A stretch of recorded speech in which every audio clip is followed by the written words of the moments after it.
Welcome to the Feel Better, Be Better show. Today, Kate and Nevada will answer your questions and introduce new topics designed to help feel better and be better. These are raw conversations, but they will make a difference. All right. Well, the second part, we talk about perspective, and we take a step further into sports specifically, which is we touch on it. Touch on it. That's right. We did not get very far. We got into a few perspectives in the world of sport when there are 50 million that we could have talked about today. So we'll probably be on this one for a little bit. But yeah. Then what wasn't shown is I started falling asleep while I was talking. Yeah, we had to cut that part out. Yeah. But anyway, enjoy. Hopefully you get something out of it and maybe a little bit of what all the people around you on a specifically softball field are kind of thinking about. Got anything else? Yeah, no, I'm definitely shifting gears here. Okay. Yeah. I'm going to go into another thing. Okay. So we're on perspective. I'm going to pull it over into the sports, where I think is probably one of the hardest ones. Mm-hmm. So with that perspective in sports, what I'm talking about is you have the coach's perspective on what they're doing, telling the players, what they're trying to coach, what they're trying to build, what they're trying to do. Mm-hmm. You know, the coach's perspective with the parents,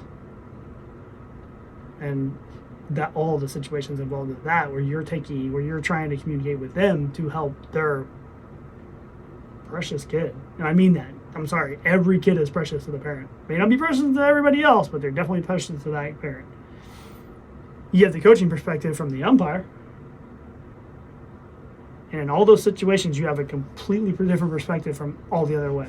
And I mean that from the umpire to the player, the umpire to the coaches, the umpire to the parents. You have the parents to the umpire, parents to the coaches, parents to the players. It's a lot of perspectives. You have the players from there to there and all over. There's a lot of different perspectives. A lot of different things to step in shoes on. Mm-hmm. So what kind of things do you do to try to put yourself in different people's perspectives to be able to accurately communicate and get your points across? Besides just, angrily yelling at your phone. Do I do that? That one's not allowed. Do you? We all do that. Never do that. I think umpires is a good one to start in just because it can be easy to get really frustrated with. You're just trying to play into my specialty. I know. Things not necessarily going your way. And, this is why I let you go talk to umpires, because you're really good at this. But, going to them and realizing, one, umpires make mistakes too. Two, they've got to see things from their point of view and what's going on from their side. And they're not necessarily going to see it how I see it. And there are people on the field, but you go. You're really good with this one. Well, the secret to umpires is really easy. You just tell them a knock-knock joke.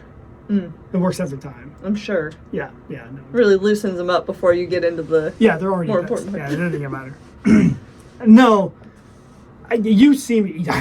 I can't remember exactly which one it was, but where I literally got the umpire to say that he totally made the wrong call, and you're just like, how did you do that? And it was like, well, if you ever try to do that line where, like you just said, where umpires make mistakes sometimes, you automatically put them on the defensive. Mm-hmm.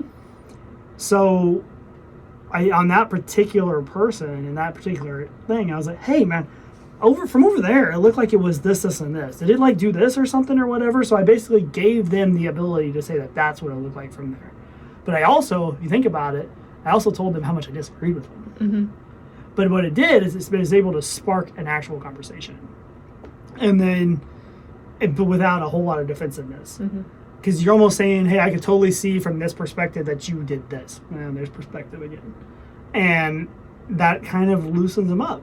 It's kind of one of those things where you're like, I'm automatically saying, hey, I could be wrong.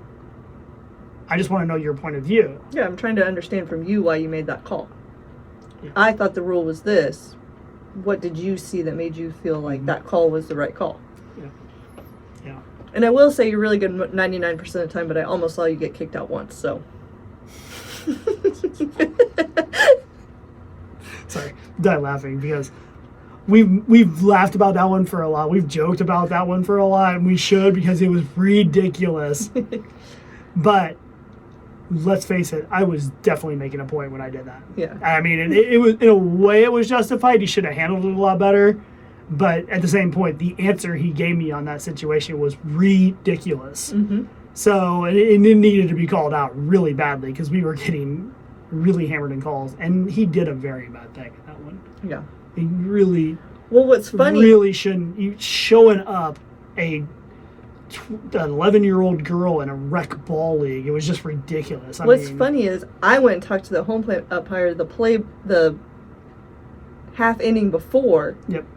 Exactly how you've taught me how to do like all that stuff, and I went up to her because it was a pass ball, and the girl on deck picked it up and kicked it with her foot, I think, and the girl from third scored.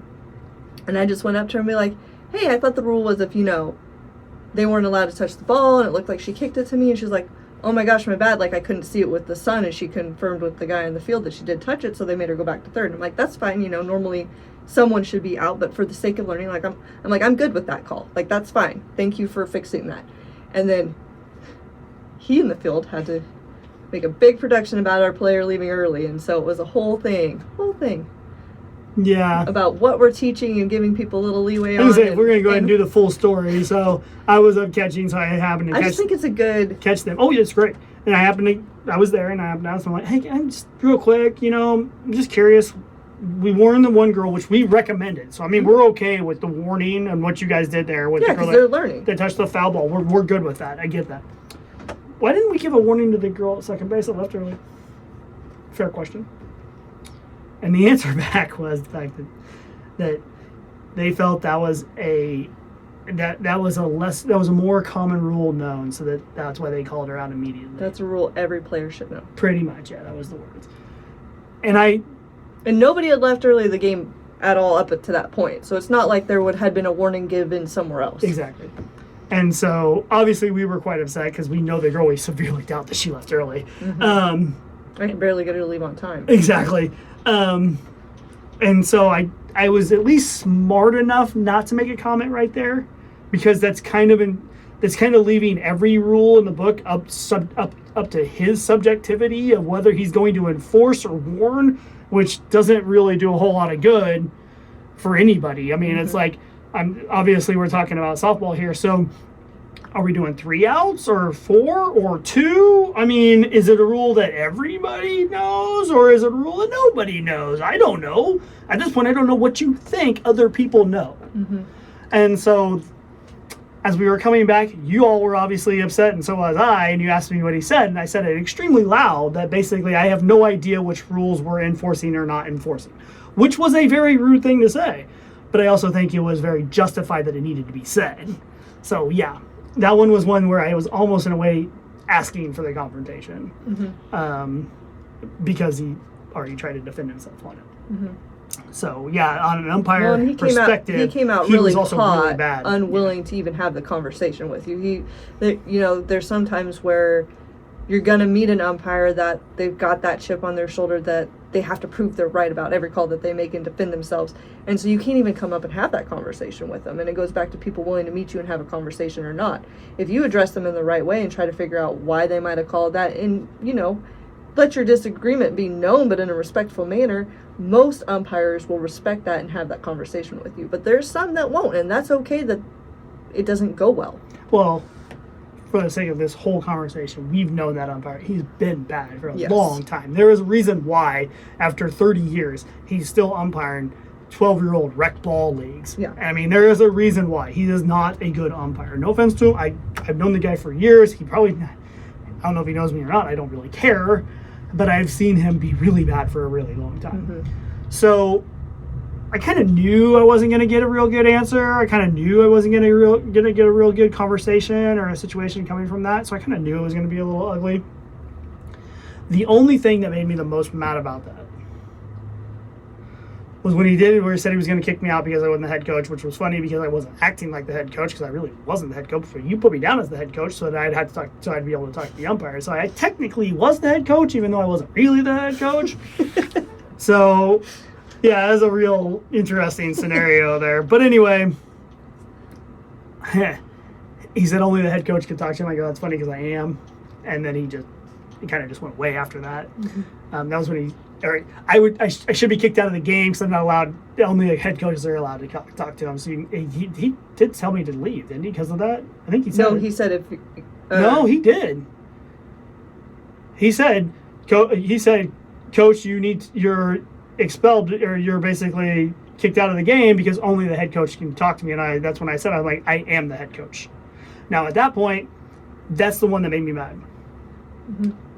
At that point, I should have demanded to talk to the director of the league, of the umpires. That's the one that really made me mad, because I think our point would have been made at that point. Well, and he wasn't there, because I did address it with him after the fact and didn't get anywhere. But I did address it with him after the fact, but he was not at the ballpark. Well, I understand, but I mean, if I would have I immediately popped back off that I was the head coach, trying to quell it so we could go on and play. What I should have done is said, interesting. I understand that rule. I would like to talk to the person in charge of everything out here. And then if that's the case, well, I'll be more than happy to leave. Which, if you think about that, back to the umpire thing, gives him exactly what he said he was going to do. You can't back down from it because you've already established that he's going to do that. So the only thing it can do is get me in a situation where I can prove my case. Probably would have got us a little bit more leniency and maybe a little more professionalism out of that umpire. But I didn't quite think about his perspective, where he was going to take over and showboat, which I should have known because he did it to a 12-year-old girl. Yeah. So I messed up on that one. So, and my perspective of usually dealing with people and umpires, I probably didn't quite think through that one as well as I should have. Yeah. All right, let's go to players. Sure. Go ahead. I'll let you start this one. one. I mean, I've never met a player, including myself, that ever thought they weren't doing enough. It's an interesting perspective. And I say that at a certain age. Because when you get to a certain age, probably around 2021-ish, where you kind of realize that you didn't put in near the effort as the other people did. Mm-hmm. There is always another person doing more. Yeah. Or, like, I look back and I remember, like, I knew I loved softball more than basketball, but I couldn't necessarily tell you, like, why. Like, I was like, I'm better at it, and I naturally, gravitate towards that. But I also naturally wanted to go put hours of practice into it. I didn't do that with basketball. We had a goal outside my house, and I never really wanted to go work on shooting and stuff because I didn't like it because I wasn't good at it, and I never got better at it. And so, I mean, that was kind of on me because I didn't practice it. Yep. And looking back when I was older, I could see, like, okay, that's why I could have been better at basketball. I wasn't driven enough to practice it, and that's okay because I'd rather do softball, but that's more the reason I wasn't better. Yes. I mean, there are some physical traits and DNA and stuff like that can put you into a better chance at certain things, but ultimately it is the repetitions and the practice that you put in about anything and a skill. Mm-hmm. You can do repetitions and practice and do all the right stuff, but you're probably not going to run as fast as Usain Bolt. Yeah. And you're probably going to need a little bit of genetic help there. But you can definitely put yourself to be faster. Mm-hmm. So, I mean, there's certain things you can change, there's certain things you can't change. But on a player perspective, you have to think on a coach or a parent or even an umpire in that case where they won't, but that's what the kid feels. The kid is basically always thinking that they are going above and beyond. You may feel they're doing the borderline bottom rung, least common denominator just to get through the thing. Probably truthful. They think they're going above and beyond. Also,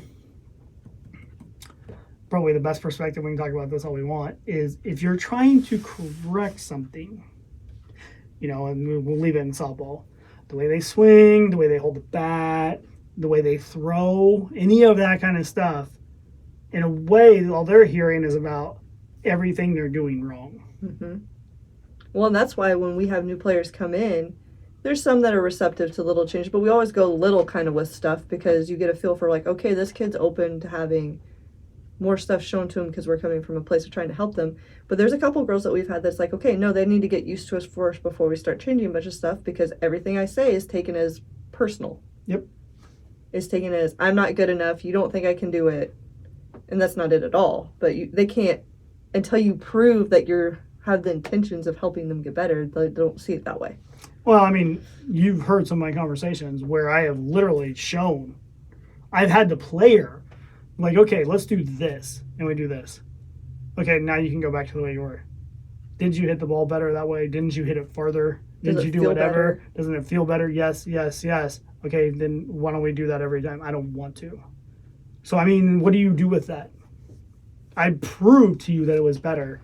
Don't care. I don't want to. Mm-hmm. Because the only thing the kid feels is whatever you're telling them is that they were doing it wrong. That they're wrong. Yeah. Not even that they were doing it wrong, that they are wrong. Yeah. Yep.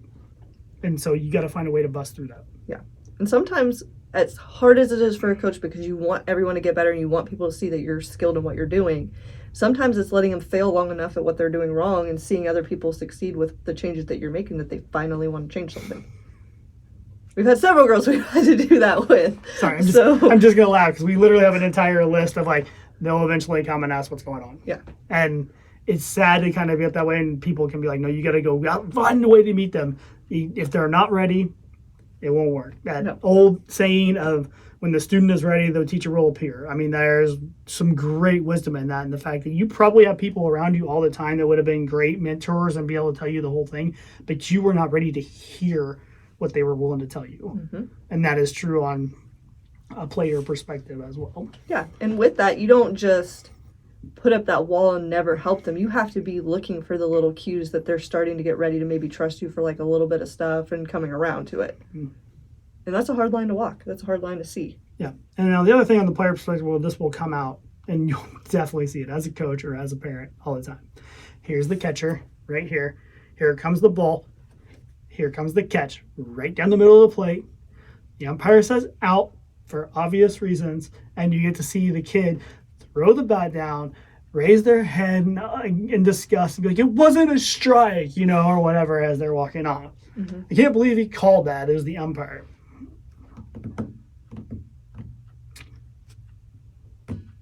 Do you want to go on that? I mean, it just kills me because one, there's so many times I have to have that conversation with those girls of, it looks bad.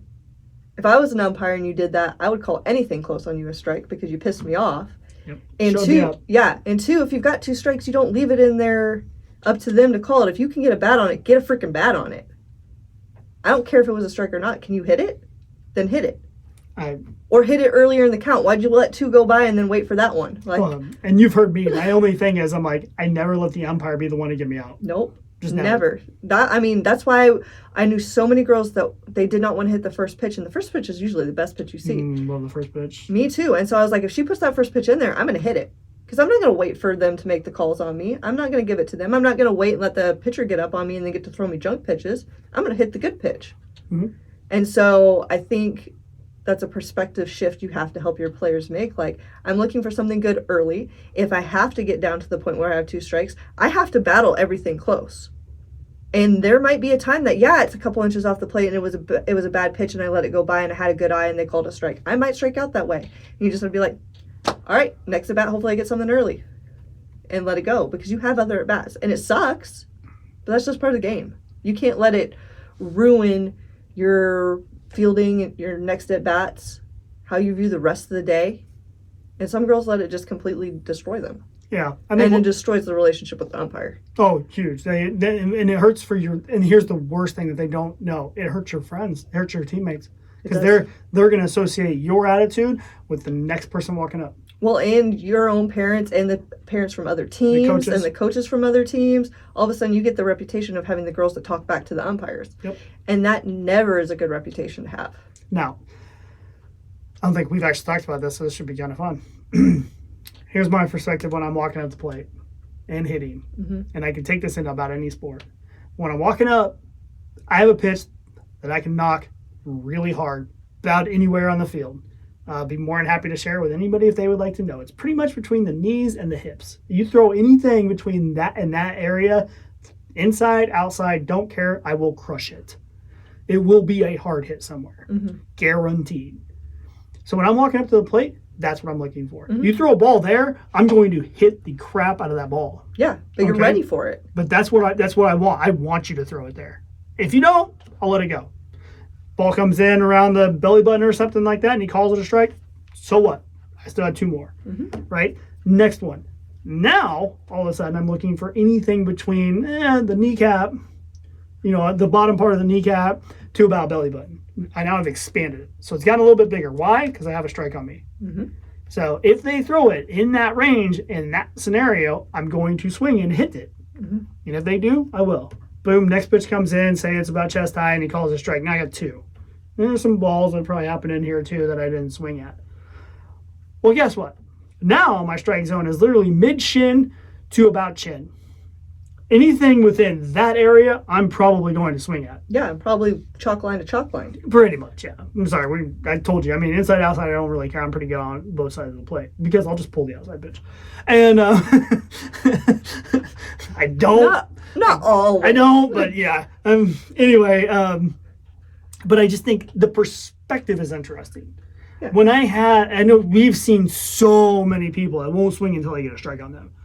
Mine is like, oh no, you put it in my breadbasket, I'm gonna hit it. Yeah. You give me that shot in basketball, I'm gonna sink it. Great. People are gonna be like, oh yeah, you're so cocky, you never miss it. Oh no, I can totally miss on that one. But if I'm gonna miss, I want to miss on that one. Mm-hmm.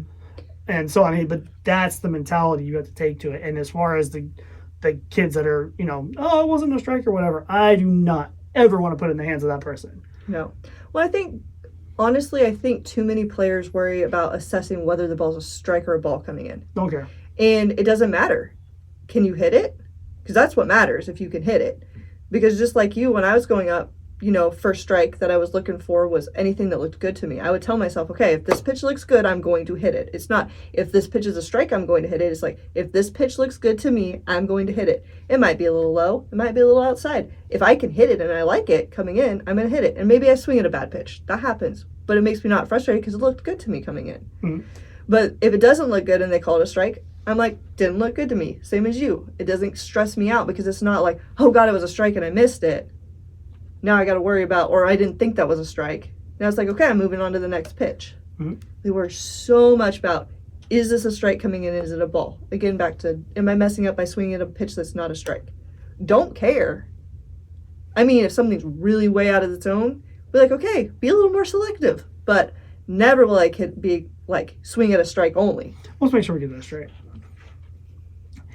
You swing at a ball that you literally cannot hit. You can't reach it. It's that bad of a pitch. It bounces in front of the plate. It's so far outside, you can never, ever go to it. And they swing at it. And we're all for just like, you're going to do something, go for it.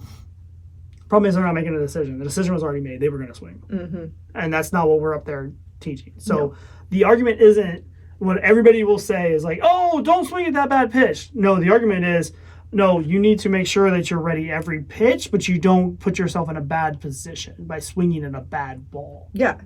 You have to be ready to hit it, and as it's coming in, if it looks bad, you don't swing. Mm-hmm. Well, but you're in the mentality, I'm going to hit this pitch until you're not going to hit this pitch. Yeah, there was one guy I knew that was a really good hitter, a slow pitch softball, and it got in his head, and he was worried that he wasn't very good. You could tell that he was getting bad or whatever. His swing was off, and it got into his head, and he started swinging about everything. And, of course, it got so much worse because he's swinging all these balls, these bad scenarios. They can't hit him good from there. Yeah, and I remember I told him, I go, you know what happens when you swing at bad pitches? And he goes, what? And I go, you make bad hits. And he kind of looks at me like, and what? And I'm like, if you keep swinging at stuff that's over your head, you're going to continue to pop up to the shortstop. And he just kind of looked at me like, whoa, I'm like, pick a pitch that you want to hit. It was funny because they actually turned it around on that one. But he was to the point where he was receptive at that point. Up until that point, he wasn't at all. Mm-hmm. You can't just like throw that out whenever you want to be and like, boom, trump card. I mean, that ain't going to work. You got to make sure they're in the right spot. Mm-hmm. But his was totally selection. So, yeah, that one's interesting when you put him. That's just player perspective on the umpires. But I mean, on the coaches too. I mean, keep in mind, that's what your kid's sitting back going. We're kind of telling them, like, do this, and this, and you'll be successful. And, man, I wish sports were that easy. I wish life was that easy. We're just, and really the perspective is we're just trying to give them the best opportunity to be successful. But the message matters, because from their perspective, they might take your messages again that they're wrong, or that you're just trying to be a drill sergeant and turn everybody into the same thing. Mindless automaton. Yeah, or can you find a way to communicate with them that they feel like you're really care about them and are individualizing it to help them out for what they've got going on. It might be an issue that a million kids have, but are you taking the time that they feel from their perspective that you are genuinely trying to help them? Mm-hmm. And that's different for each kid. There's not like an easy solution of you just do this and automatically all your kids think you love them and want to help them. Because most coaches do, but a lot of coaches can't relay it right. Yeah. I mean, it's tough. I mean, when there's 1,000 other perspectives we could go into. I mean, we haven't even really hit the parent side. We haven't really hit the player to the parent side, which is so sticky. But I mean, we can come back and do it some other time. But I think me and you spend way more time than a lot of that I know of trying to understand certain perspectives so that we can be able to get to the right thing for each kid. Yeah, I mean, we honestly have that conversation probably way more than anybody realizes when we're making our practice plans, or we're coming into off-season hitting and we're making, okay, we've got these girls signed up. What does that look like for each girl? Where are they at in communication? Where are they at and what they need to learn fundamental-wise? Where can we challenge them? Where can we make them question their beliefs? Yeah, their perspective of how things have gone up to this point the last couple months has been a huge determinant of where we think they're ready to learn and do different things. Yep. And that's kind of where the start of the conversation is, more than their skill level. Yep. Yep. I mean, and sometimes it's more we're evaluating. Do we think they're ready to change this? Do we think they're ready to go after this? Do we think they're ready to be able to take this perspective? Yeah. And then you work the idea of what you want to do backwards. Yeah. And then even the other hard part is, okay, this person's just now starting to get ready. Who are they willing to hear the message from? Yeah. Because some kids might resonate more from your style of communication, some might more from mine. So who do we start with to start to build that trusted communication to then, be able to switch off and share that role? Because it matters. Yeah. Do you need the gruff smart mouth, or do you need the sweet and vinegar one, which is basically sweet and vinegar? Yes. I'll be sweet and nice to you until you actually don't listen. Then I'm going to come on and be no, you're going to do this or you're going to do that. Just because I threatened to make them run for not putting their stupid knee down last night in the outfield. And other things. It happens. You're the I'm going to be super awesome and sweet to you until you don't listen to me, and then I'm going to be mean to you. I'm no matter what you bring to me, it's going to be something gruff. It's true. It's true, but it seems to work. It's super true. Oh my God! Did you see me hit that? Yeah, it'd have been a lot better if you'd have driven it out of the park. Always works great. If you would have used your legs. If you'd used all your legs, you would have been able to hit it over, right? Good hit, though. Okay. Nice. All right, with that, I think we definitely got to call this a wrap and come back at it later. Yeah, definitely. All right. Good night, everybody.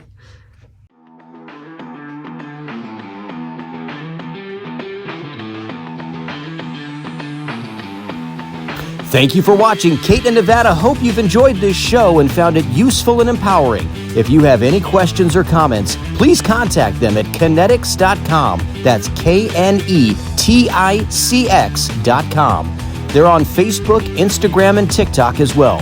And please write a review of the show. Kate and Nevada appreciate hearing the feedback, and they welcome your reviews, and your word of mouth will help others learn how to feel better and be better.